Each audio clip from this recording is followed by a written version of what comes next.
సిసలైన వార్త ఏంటంటే మిత్రులారా, పోలీస్ స్టేషన్లు దేనికి యూజ్ కావాలి? కేసులు ఎవరన్నా తీసుకొచ్చినప్పుడు, లేదా మాకు ఇబ్బంది అవుతుంది అని అన్నప్పుడు, లేదా ప్రజా సమస్యల కోసం పోలీస్ స్టేషన్లు పనిచేయాలి. కానీ పోలీస్ స్టేషన్లు దేనికోసం పనిచేస్తాను? ఇది చూడండి, అన్నీ అనట్లే. మంచి ఉన్నారు, చెడు ఉన్నారు. పోలీసులలో మంచోళ్ళు, పోలీసులలో చెడ్డోళ్ళు. ఈ చెడ్డవారి వల్ల మంచోళ్ళకి బ్యాడ్ నేమ్. జర్నలిస్టులల్లో మంచోళ్ళు చెడ్డోళ్ళు, చెడ్డోళ్ళ వల్ల మంచోళ్ళకి బ్యాడ్ నేమ్. రాజకీయ నాయకులు మంచోళ్ళు చెడ్డోళ్ళు, చెడ్డోళ్ళ వల్ల మంచోళ్ళకి బ్యాడ్ నేమ్. ఇది జరుగుతుంది. అదేవిధంగా పోలీస్ స్టేషన్లో బర్త్డే లీలలు. పోలీస్ స్టేషన్లో సీక్రెట్ బర్త్డే పార్టీ. ఏం పార్టీ అట?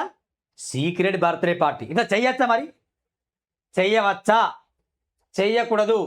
చట్టరీత్యా నేరం, ఘోరం.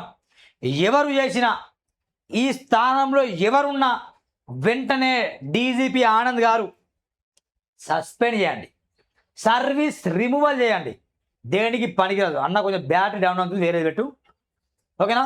పోలీస్ స్టేషన్లో సీక్రెట్ బర్త్డే పార్టీ. శాఖతో సంబంధం లేని అధికారికి స్టేషన్లో సంబరాలా? అర్థమైందా మిత్రులారా? ఈ గుట్టు బయటికి రాలేదు. సూరన్న గుట్టు విప్పుతాడు.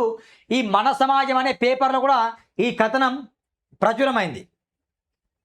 ఎక్కడ ఇది? మంచిర్యాల జిల్లాలోని ఓ పోలీస్ స్టేషన్లో సర్కిల్ ఇన్స్పెక్టర్ ఆధ్వర్యంలో మరో శాఖకు చెందిన ఓ మహిళా అధికారిని పుట్టినరోజు వేడుకలు నిర్వహించారనే సమాచారం ఇప్పుడు తీవ్ర చర్చనీయాంశంగా మారింది. మనం సిఐకి లైవ్లో కాల్ చేస్తాం.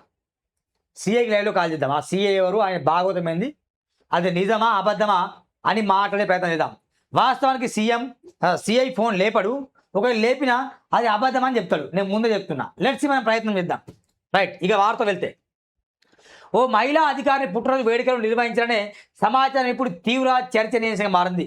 పోలీస్ శాఖతో ప్రత్యక్ష సంబంధం లేని అధికారిని బర్త్డే వేడుకలకు పోలీస్ స్టేషన్నే వేదికగా ఉపయోగించడం పలు ప్రశ్నలకు తావిస్తుంది. పోలీస్ స్టేషన్ అంటే ప్రజలకు రక్షణ కల్పించాల్సిన ప్రదేశం. ఫిర్యాదులు స్వీకరించి చట్టాన్ని అమలు చేసిన చోటే వ్యక్తిగత బర్త్డే వేడుకలు నిర్వహించడం ఎంతవరకు సమంజసమనే ప్రశ్నలు వినిపిస్తున్నాయి. అసలు మరో శాఖకు చెందిన మహిళా అధికారిని పుట్టినరోజు వేడుకలను పోలీస్ స్టేషన్లోనే నిర్వహించాల్సిన అవసరం ఏమొచ్చిందని చర్చ జరుగుతుంది. అంతేకాదండోయ్, ఈ బర్త్డే వేడుకలు జరిగాయన్న విషయం కూడా బయటకు రాకుండా, గుట్టు చప్పుడు కాకుండా వ్యవహారం సాగిందన్న ప్రచారం మరింత ఆసక్తిని రేకెత్తిస్తుంది. ఒక పోలీస్ స్టేషన్లో జరిగిన కార్యక్రమం గురించి కనీస సమాచారం కూడా బయటకు రాకపోవడం వెనుక కారణం ఏంటనే ప్రశ్నలు తలెత్తున్నాయి. వేడుకల విషయం బయటకు రాకుండా సిబ్బందిపై ఆంక్షలు ఉన్నాయా? స్టేషన్లో జరిగే ప్రతి వ్యవహారం బయటకు పోకుండా సిబ్బందిని కట్టడిలో ఉంచుతున్నారా? సార్ గారి అనుమతి లేకుండా స్టేషన్లో ఏ విషయం బయటకు వెళ్ళదా అనే చర్చ కూడా స్థానికంగా కొనసాగుతుంది. బర్త్డే వేడుకల గుట్టు ఇంతకాలం బయటకు రాకపోవడమే స్టేషన్లో ఎంతటి గోప్యత పాటిస్తున్నారో చెప్పగానే చెబుతుందని కొందరు వ్యాఖ్యానిస్తారు. ఇక విధి నిర్వహణ కోసం ఏర్పాటు చేసిన ప్రభుత్వ కార్యాలయాన్ని వ్యక్తిగత వేడుకలకు వేదికగా మార్చడం నిబంధనలకు అనుగుణమైన అలాంటి కార్యక్రమానికి ఎవరి అనుమతి తీసుకున్నారు? ప్రభుత్వ ఉద్యోగుల ప్రవర్తన నియమాలకి ఇది విరుద్ధమా అనే ప్రశ్నలు కూడా వినిపిస్తున్నాయి. పోలీస్ స్టేషన్ అంటే ప్రజల విశ్వాసానికి ప్రతీక. అక్కడే జరిగే ప్రతి చర్య చట్టబద్ధంగా పారదర్శకంగా ఉండాల్సిన అవసరం ఉంది. అలాంటి చోట వ్యక్తిగత వేడుకలు నిర్వహించడం, ఆ విషయం బయటకు రాకుండా అత్యంత గోప్యంగా ఉంచడం పలు అనుమానాలకు తావిస్తుందని స్థానికులు చర్చించుకుంటారు. ఈ వ్యవహారంపై ఉన్నతాధికారులు స్పందించి అసలు బర్త్డే వేడుకలు జరిగాయా లేదా, జరిగితే ఎవరి అనుమతితో జరిగాయి, ప్రభుత్వ కార్యాలయాన్ని వ్యక్తిగత కార్యక్రమాలకు వినియోగించడం ఎంతవరకు సమంజసం అనే అంశాలపై పూర్తి స్థాయి విచారణ జరిపి వాస్తవాలను గ్రహించి సంబంధిత అధికారిపై చర్యలు తీసుకోవాలని అంటున్నాట. ఎవరు చేసిందట? ఈయన సిఐ అట, సర్కిల్ ఇన్స్పెక్టర్ అంటే సిఐ. ఏంది తమాషా మరి? ఇగో డీజీపీ గారు మంచిర్యాల జిల్లాపై ఓసారి కన్నేయండి. మరో వార్త ఇది మన సమాజంలో వచ్చింది. బాధితులే నిందితులుగా మారితే అది ఏ చట్టం అనుకోవాలి సారు? ఆ స్టేషన్లో నమోదైన కేసులపై ఉన్నత స్థాయి విచారణ జరిగితే డొల్లతనం బట్టబయలవుతుంది. బాధితులకు న్యాయం చేసినే కాకి చొక్క ప్రతిష్ట పదిలం. జిల్లాలోని ఓ సర్కిల్ ఇన్స్పెక్టర్పై వెల్లువెత్తున్న ఆరోపణలు. అర్థమైంది మిత్రులారా? చూడండి, జిల్లాలోని ఓ పోలీస్ స్టేషన్లో సీఐ వ్యవహార శైలిపై తీవ్ర ఆరోపణలు వెలువెత్తున్నాయి.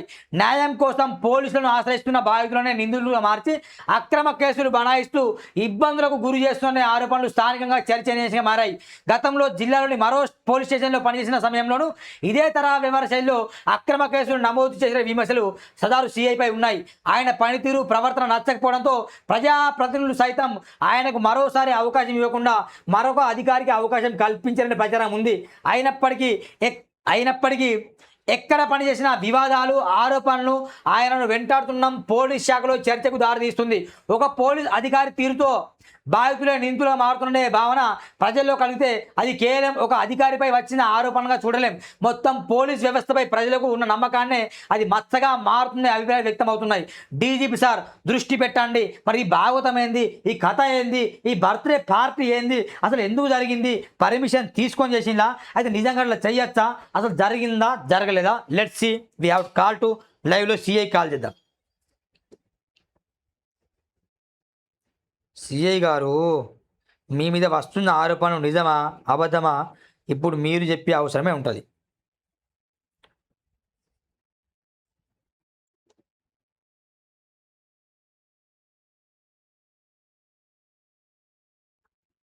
ఇది చెన్నూరు, మంచిర్యాల చెన్నూరు సిఐ అయినా.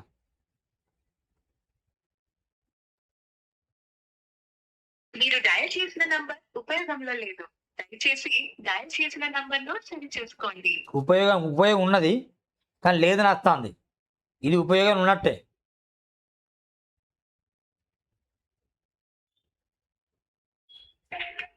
డయల్ చేసిన నంబర్కు సేవలు అందుబాటులో లేవు. అందుబాటులో సేవలు ఏంటంటే బర్త్డే పార్టీ జరిగాయి, సేవలు లేదు. ఇక నేను ఎవరు వదిలిపెట్టి నేను వదిలిపెట్టా, బరాబర్ డీజీపీ గారికి నేనే వెళ్ళి ఫిర్యాదు చేస్తా. ఏంది కథ సార్ ఇది ఆనంద్ గారికి? ఆనంద్ చాలా స్ట్రిక్ట్. అనవసరంగా ఇలాంటి కార్యక్రమాలు చేయకండి. సమాజంలో మార్పుల కోసం ఫ్రెండ్లీ పోలీస్ చాలామంది పనిచేస్తారు, అట్లా పని చేయండి. అందరూ అన్నట్లే ఇలాంటి వాళ్ళు ఉంటే పెను మచ్చలా మిగిలిపోతుంది. కాబట్టి సిఐ పైన చర్యలు తీసుకోవాలి. ఆ బర్త్డే పార్టీ జరిగిందా జరగలేదా మేము కూడా ఎంక్వైరీ చేస్తాం, డీజీపీ ఫిర్యాదు చేస్తాం. చూద్దాం ఏమవుతుందో, ముందు చూద్దాం మిత్రులారా.